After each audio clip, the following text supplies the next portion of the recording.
নমস্কাৰ বন্ধুসকল, আপোনালোক সকলোকে আমাৰ চেনেলৰ অন্য এটা ভিডিঅ'লৈ সকলোকে স্বাগতম জনাইছোঁ। স্বাস্থ্য বিভাগত নতুনকৈ পদ মুকলি হৈছে, য'ত আপোনালোকে 18 বছৰৰ পৰা 45 বছৰৰ ভিতৰৰ প্ৰত্যেকজন কেণ্ডিডেটে পদকেইটাৰ বাবে আপোনালোকে আবেদন কৰিবলৈ ইলিজিবল হয়। ইয়াত আপোনালোকৰ টোটেল 1138টা পদ ওলাইছে। বৰ্তমান আবেদন চলি আছে, আপোনালোকে আবেদন কৰি ল'ব পাৰিব। আজিৰ ভিডিঅ'টোতে মই গোটেইখিনি কথা জনাম, আপোনালোকে কেনেদৰে আবেদন কৰিব লাগিব। আপোনালোকে কণ্টিনিউ ভিডিঅ'টো শেষলৈকে চাব। যদিহে আপোনালোকে আমাৰ চেনেলত প্ৰথমবাৰলৈ আহিছে, তেনেহ'লে আপোনালোকে চেনেলটো ছাবস্ক্ৰাইব কৰি দিব আৰু ভিডিঅ'ৰ ডেছক্ৰিপশ্যন বক্সত আমাৰ হোৱাটছআপ আৰু টেলিগ্ৰাম গ্ৰুপৰ লিংক দিয়া আছে। আপোনালোকে গৈ যিকোনো এটাত জইন হৈ ল'ব, যাতে আপডেট ভিডিঅ'সমূহ বা আপডেট যিখিনি বস্তু সেইখিনি আপোনালোকে আমাৰ হোৱাটছআপ আৰু টেলিগ্ৰাম যিকোনো এটাত পাই থাকে। ব'লক আজি আমি দেৰি নকৰি আজি আমাৰ ভিডিঅ'টো আৰম্ভ কৰোঁ। যিটো নটিফিকেশ্যন আহিছে সেইটো হৈছে নেশ্যনেল হেল্থ মিছনৰ ফালৰ পৰা, য'ত আপোনালোকৰ NSM নাৰ্ছিঙৰ কাৰণে আপোনালোকৰ ভেকেঞ্চি মুকলি হৈছে, যিটো আপোনালোকৰ 1138টা ভেকেঞ্চি ওলাইছে। যিটো ANM নাৰ্ছিং কোৰ্চ পাছ কৰাসকলে এই পদকেইটাৰ বাবে আপোনালোকে আবেদন কৰিব পাৰিব। আৰু ইয়াত আপোনালোকৰ আবেদন আৰম্ভ হৈছে 16 জুলাইৰ পৰা আৰু অন্তিম তাৰিখ আপোনালোকৰ 31 জুলাইলৈকে আপোনালোকে এই পদকেইটাৰ বাবে আবেদন কৰি থাকিব পাৰিব। আৰু আপোনালোকৰ দৰমহা যিটো স্কেল পাৰ মান্থ আপোনালোকৰ 18,000কৈ আপোনালোকক পে' কৰিব। ইয়াত যদি আপোনালোকে চাবলৈ যায়, আপোনালোকে এজ ৰিলেক্সেশ্যনৰ সুবিধাও এই পদকেইটাত লাভ কৰিব। আৰু ANMৰ অ'পেন কেটেগৰীৰ কাৰণে 779টা ভেকেঞ্চি আছে। OBC MOBCৰ কাৰণে কোনো ধৰণৰ ৰিজাৰ্ভ পোষ্ট নাই। ST প্লেনৰ কাৰণে 6টা, ST হিলৰ কাৰণে 116টা, SCৰ কাৰণে 81টা আৰু T ট্ৰাইবেলৰ কাৰণে 156টা আছে। তাৰপিছত আপোনালোকৰ যদি PWD ওমেন আৰু ex servicemen as per gov norms মতে আপোনালোকে পাব।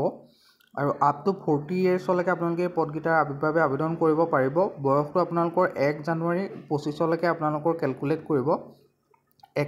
ST SCসকলে 5 বছৰ এজ ৰিলেক্সেশ্যন, OBC MOBCসকলে 3 বছৰ আৰু PWD কেণ্ডিডেটসকলে 10 বছৰ এজ ৰিলেক্সেশ্যন পাব। এইখনেই আপোনালোকৰ মেইন যিখন নটিফিকেশ্যন হয়, 2 পেজৰ এটা নটিফিকেশ্যন, যিটো মই আমাৰ হোৱাটছআপ আৰু টেলিগ্ৰামত দি দিম। আপোনালোকে তাত জইন হৈ লওক। এজ লিমিটটো আপোনালোকে 40 বছৰলৈকে থাকিব, যিটো আপাৰ এজ লিমিট।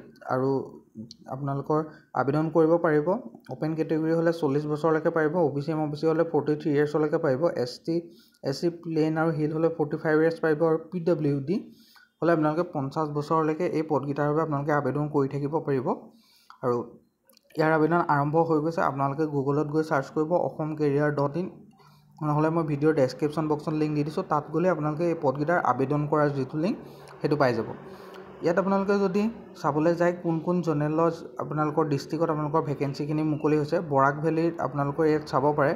ঠিক তেনেদৰে চেণ্ট্ৰেল আছাম, মৰিগাঁও, নগাঁও, হোজাই, লোৱাৰ আছামত আপোনালোকৰ আছে বজালী, বাক্সা, বৰপেটা, বঙাইগাঁও, গোৱালপাৰা, নলবাৰী, কামৰূপ, এইখিনি আপোনালোকত আছে। নৰ্থ আছামত আপোনালোকৰ আছে বিশ্বনাথ, দৰং, শোণিতপুৰ, ওদালগুৰি, আপাৰ আছাম, চৰাইদেউ, ধেমাজি, ডিব্ৰুগড়, গোলাঘাট, যোৰহাট, লখিমপুৰ, মাজুলী, শিৱসাগৰ, তিনিচুকীয়া আদি জোনেলত আপোনালোকৰ পোষ্টবোৰ খালী হ'ব। আৰু এইকেইটা জেগাত মানে আপোনালোকৰ পোষ্টিং হ'ব। আপোনালোকে যদি চাকৰিটো পায়, তাৰপিছত আপোনালোকৰ এইকেইটা জেগাত পোষ্টিং হ'ব। আৰু ইয়াৰ বাবে আবেদন কৰিবৰ কাৰণে আপোনালোকে 1 টকা পইচা পে'মেণ্ট কৰিব লাগে। ন' এপ্লিকেশ্যন ফিজ পে'মেণ্ট কৰিব লাগিব। আপোনালোকে 1 টকা পইচা দিব নালাগে। কোনো ধৰণৰ এক্সাম বা ফিজ পে'মেণ্ট কৰাৰ কথা তেওঁলোকে অফিচিয়েল নটিফিকেশ্যনটো দিয়া নাই, সেইটো কাৰণে আপোনালোকে নালাগে।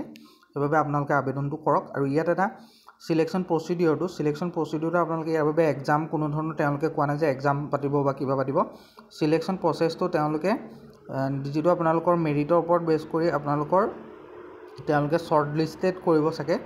শ্বৰ্ট লিষ্টেড কৰিব কেণ্ডিডেটৰ লিষ্টখিনি, আৰু সেইটো মেৰিটৰ ওপৰতে বেছ কৰিব লাগিব। যিটো আপোনালোকৰ নাৰ্ছিং কোৰ্চত যিটো আপোনালোকৰ চাৰ্টিফিকেট আছে তাৰ ওপৰত বেছ কৰিয়ে তেওঁলোকে চিলেক্ট কৰিব যে আপোনালোকে শ্বৰ্ট লিষ্টেড কৰিব। আৰু এইটো কথা ক্লিয়াৰলি তেওঁলোকে মেনশ্যন কৰি দিছে যে যদিহে আপুনি সেই শ্বৰ্ট লিষ্টেড হয়, তেতিয়া কিন্তু আপোনালোকক পাৰ্চনেলকৈ কাৰোলৈও কল লেটাৰ বা লেটাৰ নিদিয়ে। আপোনালোকে এটা কাম কৰিব লাগিব, আৰু এখন লিষ্ট ৱাইজ মাৰি দিব, য'ত আপোনালোকে এইটো চাব লাগিব। আৰু লিষ্টখন কেতিয়া পাব, কেনেকৈ দিব, সেইখিনি কথা আপোনালোকে আমাৰ ৱেবছাইটটো যদি ভিজিট কৰে বা আমাৰ হোৱাটছআপ আৰু টেলিগ্ৰাম গ্ৰুপৰ যিকোনো এটা লিংকত জইন হৈ লয় বা আমাৰ চেনেলটো ছাবস্ক্ৰাইব কৰি থয়, তেতিয়া মই ইয়াত আপডেট দি থাকিম। আপোনালোকে এইখিনি ইয়াতে পাই থাকিব আমাৰ চেনেলৰ জৰিয়তে।